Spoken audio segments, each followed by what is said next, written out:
तो what's up wrestle fans, welcome to wrestle bulletin. तो भाई इस वीडियो में हम लोग बात करने वाले हैं आज की इंटरेस्टिंग रेसलिंग अपडेट्स के बारे में। तो बिना देरी किए हुए बढ़ते हैं अपनी पहली अपडेट की तरफ। तो भाई सबसे पहली अपडेट जुड़ी है डोमिनिक मिस्टीरियो से। तो गाइस रिया रिप्ली ने फाइनली शादी कर ली है बडी मैथ्यूज से और उन्होंने इंस्टाग्राम पर अपने मैरिज की पिक्चर शेयर करके ये इन्फॉर्मेशन दी अपने फैंस को। तो उसके बाद से उन्हें कांग्रेचुलेशन वगैरह के मैसेज आ रहे थे। तो सबकी नजर डोमिनिक मिस्टीरियो पर थी कि वो कैसे रिएक्ट करेंगे अपनी मामी की मैरिज पर। क्या वो अपने कैरेक्टर में रहकर इस पर रिएक्ट करेंगे या फिर नहीं। तो भाई डोमिनिक ने भी वेडिंग पिक्चर्स पर कमेंट किया जिसमें वो दिखा रहे हैं कि वो कितने खुश है अपनी मामी की मैरिज से। तो यहाँ पर डोमिनिक ने कैरेक्टर ब्रेक कर दिया, बट मुझे लगता है कि लिव मॉर्गन जरूर ये वेडिंग वाले सीन को रॉ पर मेंशन करेंगी और बोलेंगी डोमिनिक को कि तेरी मामी तो तुझे धोखा दे के निकल गई किसी और के साथ और अब तू मुझ पे ध्यान दे। तो भाई नेक्स्ट रॉ पर डॉम और लिव का इंटरेक्शन हर बार की तरह इस बार भी काफी ज्यादा इंटरेस्टिंग होने वाला है। अब बात लिव मॉर्गन की हो रही है तो इनकी एक और अपडेट शेयर करनी थी आप लोगों से, और वो ये है कि लिव मॉर्गन का रिया रिप्ली से तो पंगा चल ही रहा है, बट अब वो बेकी लिंच से भी पंगा ले रही हैं। तो हुआ कुछ ऐसा है कि लिव मॉर्गन ने ट्वीट करके सबको ये याद दिलाने की कोशिश की है कि उन्होंने बेकी लिंच जैसी बड़ी सुपरस्टार को रिटायर किया है। और अपने ट्वीट में लिव लिखती है कि she was until I retired her. और ये लाइन लिखकर शायद लिव मॉर्गन ये कहना चाह रही है कि बेकी लिंच का 10 साल का शानदार करियर लिव मॉर्गन से भिड़ने के चक्कर में खत्म हो गया।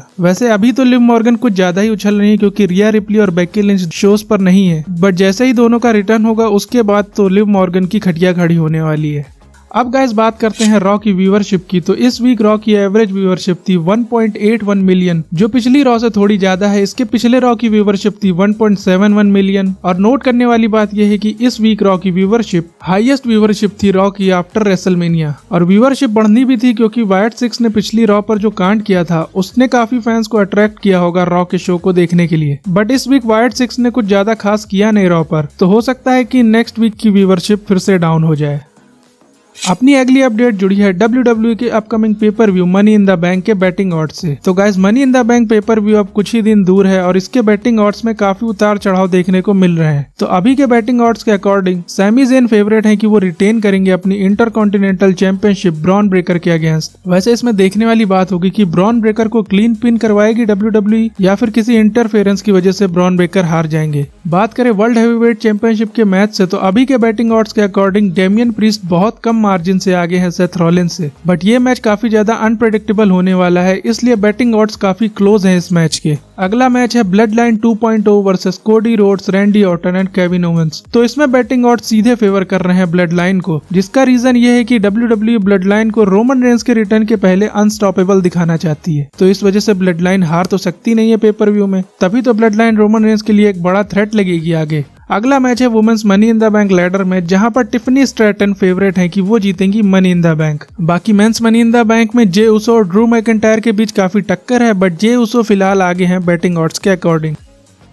तो भाई अपनी अगली अपडेट जुड़ी है king of strong style Nakamura से। तो गाइस नाकामुरा अपीयर होने वाले हैं UFC के इवेंट UFC 303 में, जिसकी इन्फॉर्मेशन UFC के सुरुया रे ने दी ट्वीट करके कि नाकामुरा होने वाले हैं UFC 303 में उनका सपोर्ट करने के लिए। वैसे नाकामुरा का WWE में रन कुछ खास तो चल नहीं रहा है पिछले 1 साल से, तो WWE ने हो सकता है सोचा हो कि UFC में अपीयरेंस करने की वजह से नाकामुरा थोड़ा फैंस का ध्यान अपने ऊपर खींच सकते हैं। अब बात करते हैं अपनी अगली अपडेट की, जो कि जुड़ी है जिमी ऊसो के रिटर्न से। तो गाइस रिपोर्ट्स के अकॉर्डिंग जिमी ऊसो का सरप्राइज रिटर्न होने वाला है इस वीक स्मैकडाउन पर, और ये रिटर्न होगा ब्लड लाइन एक्नॉलेजमेंट सेरेमनी में। तो हो कुछ ऐसा सकता है कि ब्लड लाइन एक्नॉलेजमेंट सेरेमनी में कोडी रोड्स, रैंडी ऑर्टन और केविन ओवेंस इंटरप्ट करेंगे। इसके बाद ब्लड लाइन में तो 4 बंदे हैं, तो चारों बंदे भारी पड़ेंगे कोडी रोड्स की टीम पर। तो फिर वहां पर रिटर्न होगा जिमी ऊसो का और वो कोडी रोड्स की टीम को ज्वाइन करके दोनों तरफ से मामला बराबर कर देंगे। और रिपोर्ट्स ऐसी भी हैं कि मनी इन द बैंक में जो 6 मैन टैग टीम मैच होने वाला है वो मैच हो जाएगा 8 मैन टैग टीम मैच।